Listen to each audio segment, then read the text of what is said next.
Good morning. It is September 12th, 2025, and this is OSU Turf Team Times.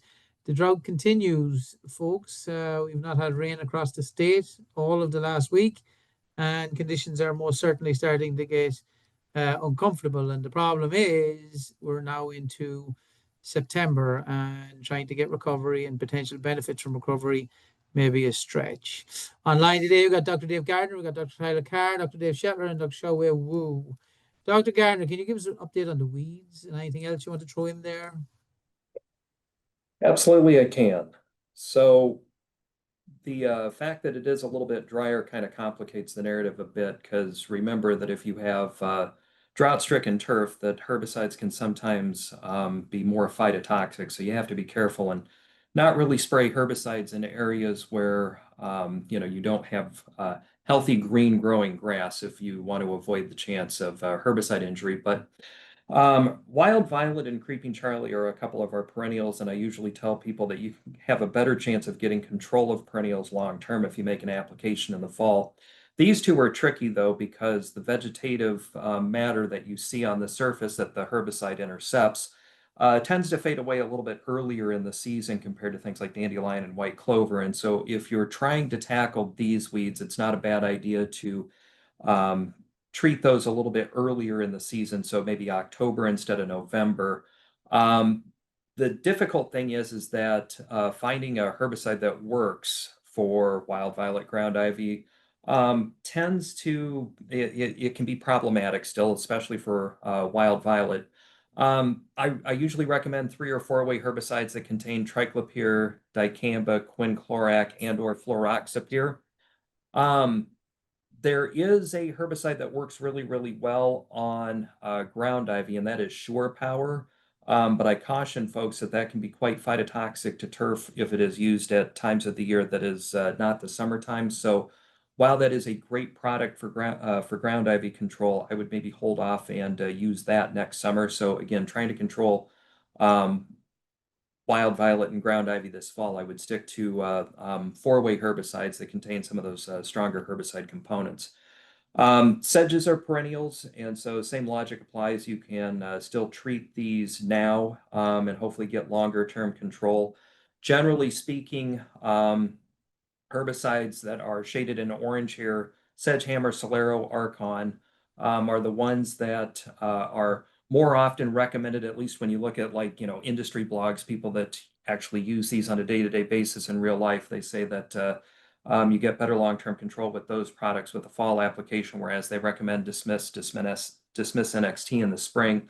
I don't necessarily see that in my research here at OSU, but suffice it to say, sedge control is something that you can still attempt for the next couple of weeks. The other weeds that you see that are annuals, like crabgrass, goosegrass, knotweed, etc., I would at this point only control those for aesthetic considerations. Again, we've got drought stress turf, and since those are annuals, they're going to start fading away on their own anyway. The other thing is that especially the broadleaf weeds that are annuals are exceedingly difficult to control at this time of the year because they've hardened off due to heat and drought stress, and so herbicides aren't as effective. So the better strategy long term might be to plan on a pre-emergence application in those areas where you see annual weeds now. Make that application in the spring. Speaking of pre-emergence herbicides, though, if you had a big problem with these weeds, the winter annuals, including hairy bittercress,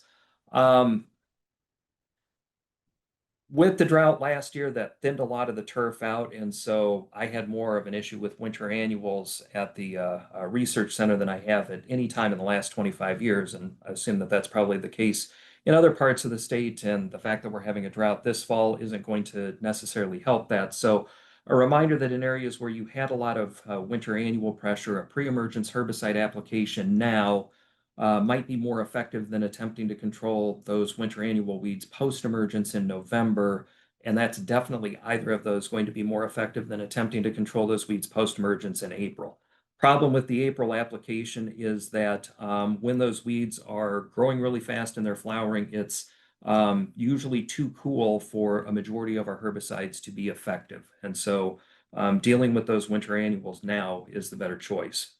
Since it is starting to get drier out, not a bad idea to have a conversation about what to do with turf. If you let it go dormant, in most cases that's not a bad thing, but remember that even dormant turf requires water every now and again. Generally speaking, if you look at dormant turf and it's tan, it's dormant. If it's gray, it's dead. But to keep the crowns alive on Kentucky bluegrass, for example, if you irrigate with a half an inch of water every 2 to 3 weeks, that's usually enough to keep it going. Now, in areas where you've seeded, you obviously have to irrigate more often. One thing, we're about done with the seeding window, right?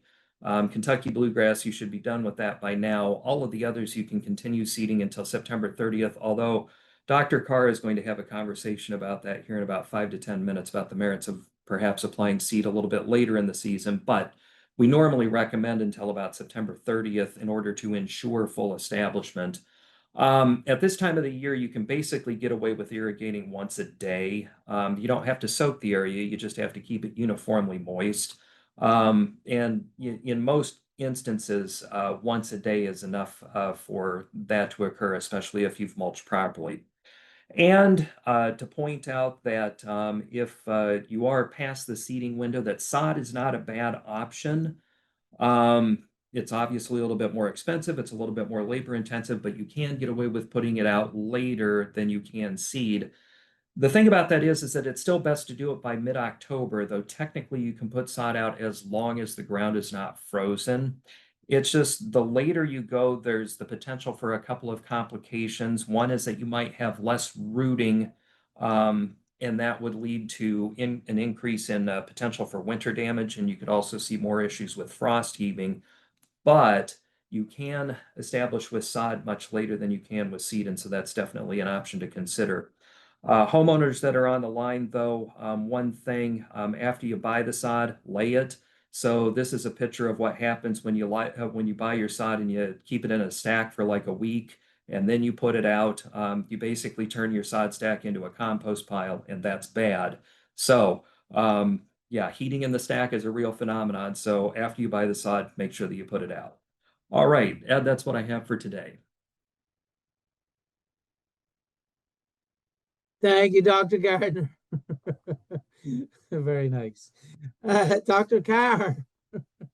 Yeah, thanks, Dr. Gardner and Dr. Nangle. I hope that sod that they had in stacks, I hope that was not Kentucky bluegrass with all those trees that were in that lawn. And what's the number one rule in laying sod? Green side up. So um, there was not some of that sod in that last photo was not green, so it could be tough. Some of the some of the issues that we're having right now is that uh, everybody's getting antsy about wanting to throw seed out. And you throw seed out right now, not much is going to happen to it unless you have water. Unless you have water. This is like deja vu from last year all over again. Ex and I really don't want us to end up in a situation like we had last spring where we're just saying, hey, throw ryegrass out in the spring, get something down, and we'll try this again in the fall. Well, here we are in the fall, and we don't really have a good solution.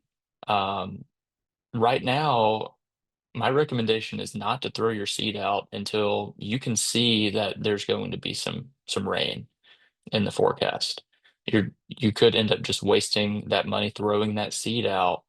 Um, and with the ground being so dry, and I'm talking about non-irrigated situations. With the ground being so dry, if you put that seed out, if you use a slit seeder, you might not be able to get it into the soil very easily. If we do get a big rainfall event, it could wash that seed out. So some of the things that we were kind of talking about before we got on here were alternatives to seeding in that typical window that Dr. Gardner mentioned. So I seeded a lawn last fall in mid to late October. And remember, it was warm enough last year to where we could get establishment of tall fescue, and I even was able to mow it a couple times before the winter.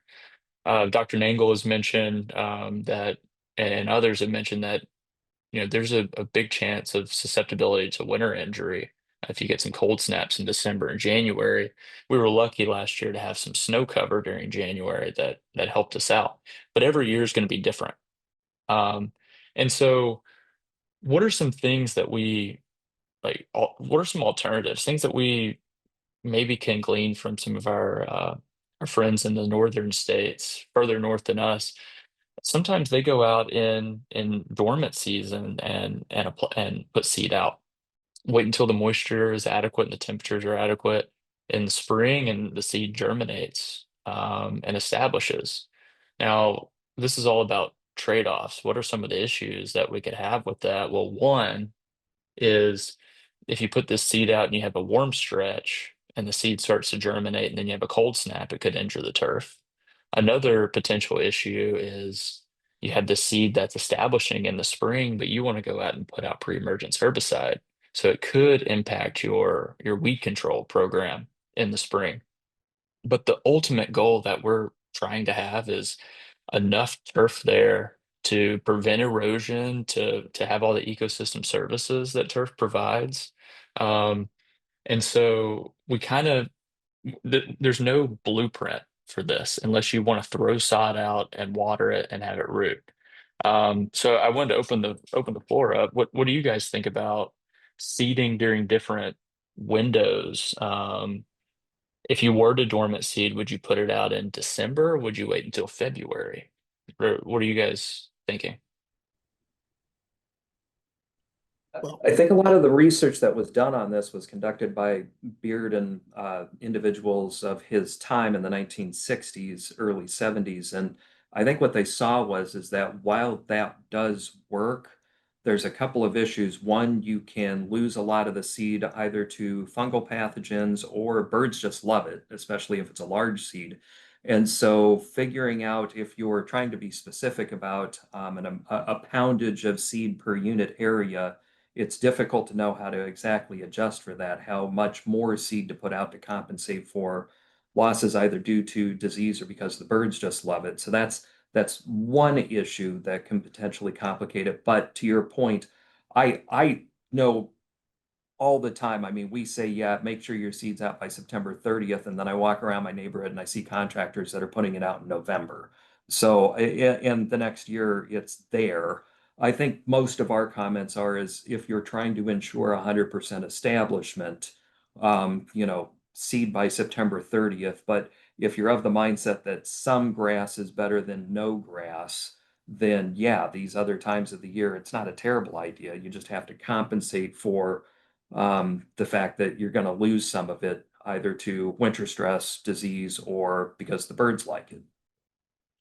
yeah, uh, Dr. Carr, my experience with this, actually, we did quite a bit of research with the turf type tall fescues because of the endophytes and the influence on the insects.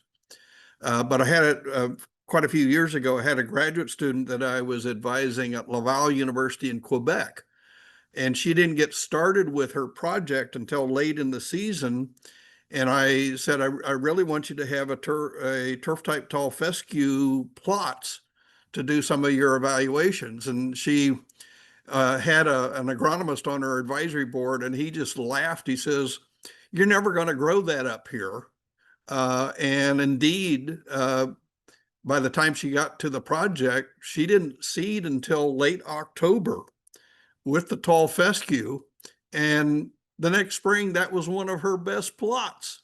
And the agronomist said, I guess these new turf type tall fescues are different than the old Kentucky 31 type tall fescues that he was thinking about. And so I think and Dave, you were talking about the early studies with these. Those were the old unimproved cultivars of turf type tall fescues. And I think it's a very different genetics going on out there. And so I'm one of those that, take the risk. If you're successful, you're going to really be thankful.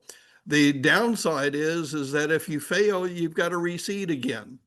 And I think as a commercial, if I were a commercial lawn care applicator, I'd have to tell my customer, we're going to take the risk. If it works, you're going to be home free next year and everything will be great. If not, we're going to have to come back and do it again. And so there's obviously with a commercial applicator or commercial lawn care, that's going to cost you money. So you have to sort of balance what is the risk and what do you think you can get your customer to pay for if you need to go back and redo that. I think you brought up a good point, Dave. There, the species selection may also play a role in this, right? That if we're going to choose either perennial ryegrass or tall fescue, we may still have a potential window getting back into the middle of October. Now, we've had the forecast this morning talking about the idea that we've a La Nina is expected because of the cooling temperatures. However, it may be a shortened La Nina this year, but that normally does indicate weather along with cooler temperatures for this part of the country. However, if I'm adamant and put down Kentucky bluegrass seed, I still don't think I'm going to get any value out of it. If I do have that forecast where moisture is coming in, and I see it, I'm of the approach that I'm leaving my window open now until the middle of October with the caveat that I must be slit seeding. I'm not going to do that where I'm leaving the seed on the bare ground. To me, that is a critical part of it. I still think Dave Gardner is correct in the sense that there's probably going to be a fair amount of it ends up as bird food, but at the same time, if I'm commercially involved, I'm holding and holding. If I'm trying to make revenue, I'm looking at slow release fertilizer applications right now and having that ready to go and on the ground for when I do slit seed in a month's time. Now, that's all very easy for us to say that, folks, because we don't have 500 lawns to try and fix. But at the same time, those would be the approaches that I would take.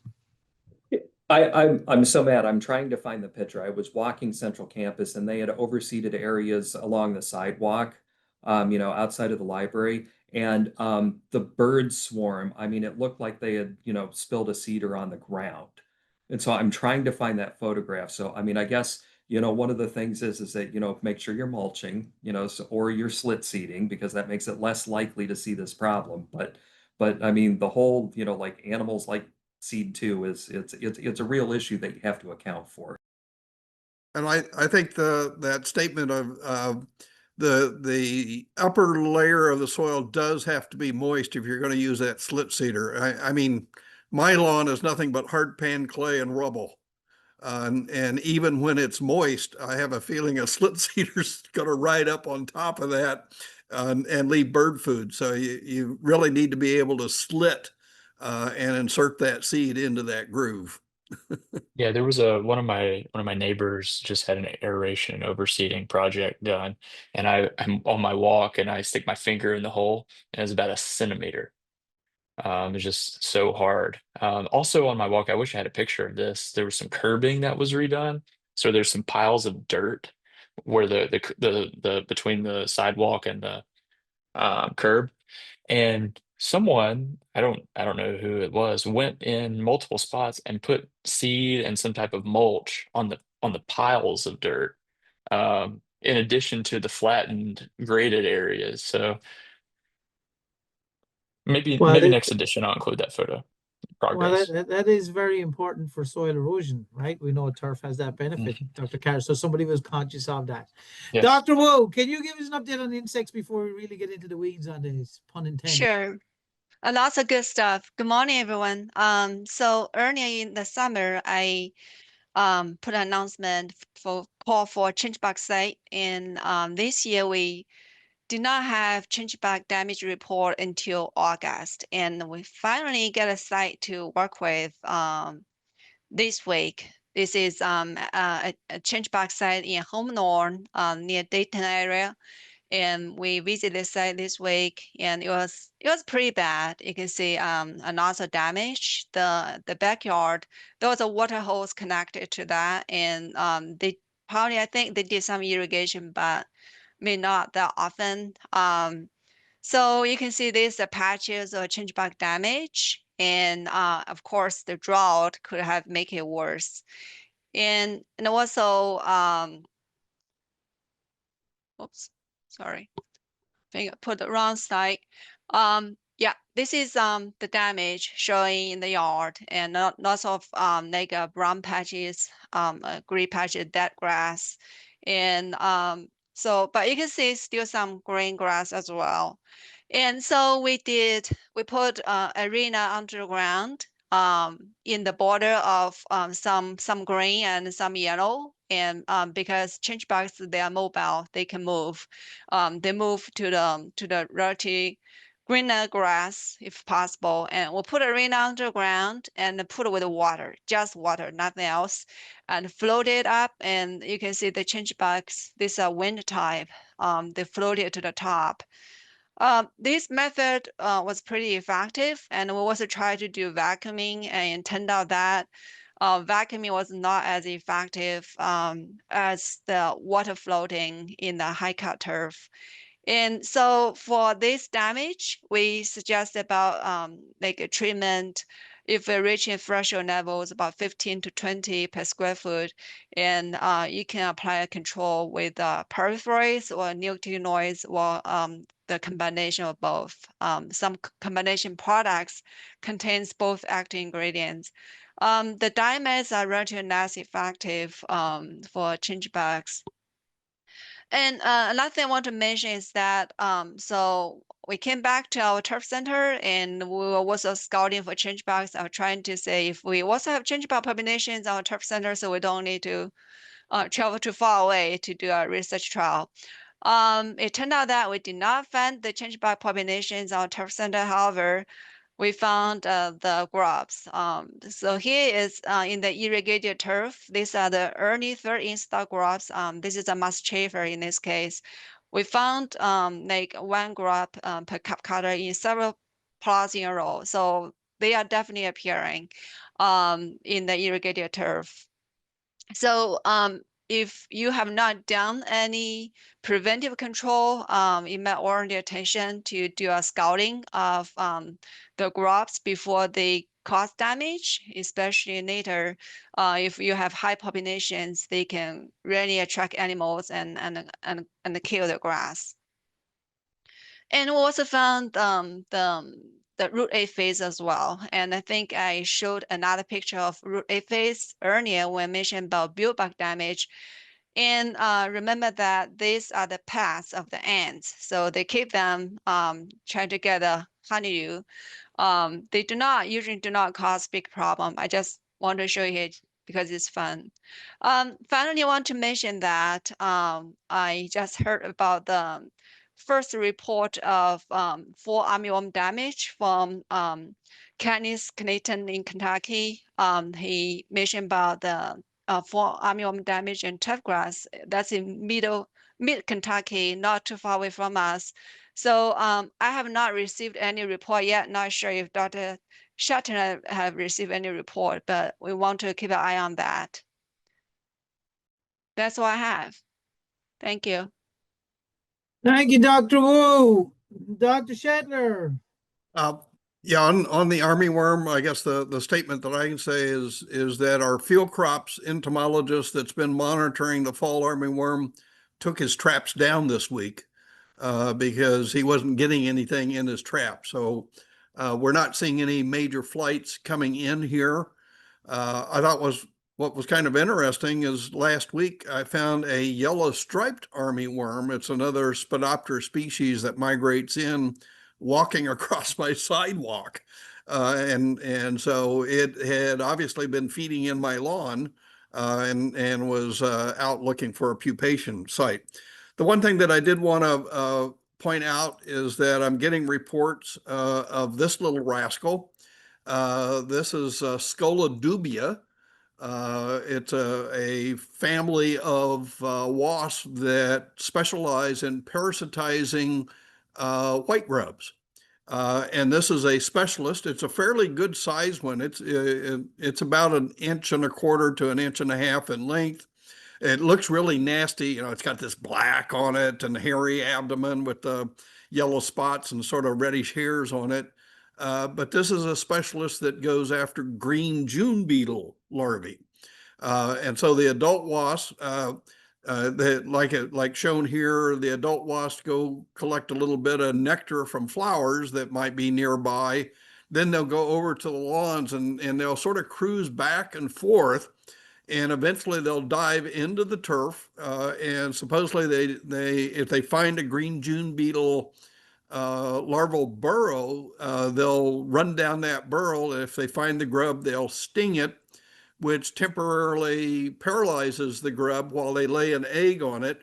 The grub then recovers from being paralyzed, but the egg hatches and the wasp larva slowly eats the grub for the rest of the fall. And so these are beneficial. They're nothing to worry about, but they can cause concern when people see a bunch of these black hairy wasps flying back and forth over their turf.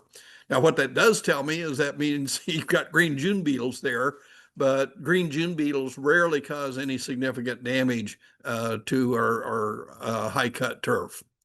So that's all I've got for this week. So Yeah, but Dr. Sharon- Shetlar, could you Oh. mention about, so I mentioned I got stung by yellow jacket in a park over 1 week ago. Could you comment on that? So why is yellow jacket is kind of like peaking around this time?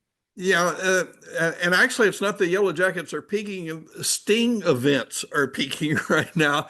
I find it interesting that quite often people can mow over the top of yellow jacket nests or burrow openings all summer long, and they never get stung. Then all of a sudden, in late August through September, all they have to do is get close to that burrow opening, and they're liable to get stung. And the reason for that is that the queens that are in those nests are now laying specialized eggs that develop into new queens that will overwinter and drones. And when that happens, when the new queens and drones are being produced, the workers are extremely protective of the colony. And so all you have to do is get close to it. And they're very likely to come out and nail you. And I find it interesting. People say, this nest suddenly appeared in my lawn. And I ask them, well, what do you mean that it suddenly appeared? Well, I was out mowing my lawn last week and I got stung, and I looked down there and I suddenly saw this burrow. Well, that burrow's been there since last spring. They develop these colonies all summer long. It's just that now they're very protective of that. And so watch out for them. And again, to me, yellow jacket colonies in the ground are nothing for the average person to deal with. If you do go and mess with them, you're liable to get stung multiple times, which can be a dangerous event for you. It's better off in many cases, if you've not dealt with yellow jackets, call a professional, let them come and treat it. They run the risk of getting stung. And once the nest is gone, then you can row freely in that area and not get stung. Thank you, Dr. Shetlar, with the word of warning. Okay, we are probably going to continue with the weekly sessions for the next couple of weeks with this dry weather. I'm sure there will be continued questions and frustration, but hopefully conditions change. Upcoming events, we completed the OSFMA field day this week in Worcester. We also have the ATI Turf Scholarship outing at the end of the month. Get involved if at all possible. And OTF is coming up in December, and planning is very much along the lines of being completed or almost completed. So you would see more information coming out about that. Dr. Shetlar, was there something you want to add? Yeah, you might mention that the turf team is going to be out at the Farm Science Review next week. And so if any of the you folks that have students that might be coming, please stop by our booth and talk turf with us. Absolutely, Dr. Shetlar. There's also entomology booth as well. Everybody. Oh, the bug zoo will be there. Yes, it will. Yeah. All right, with that, we say thank you, folks. We talk to you all next week.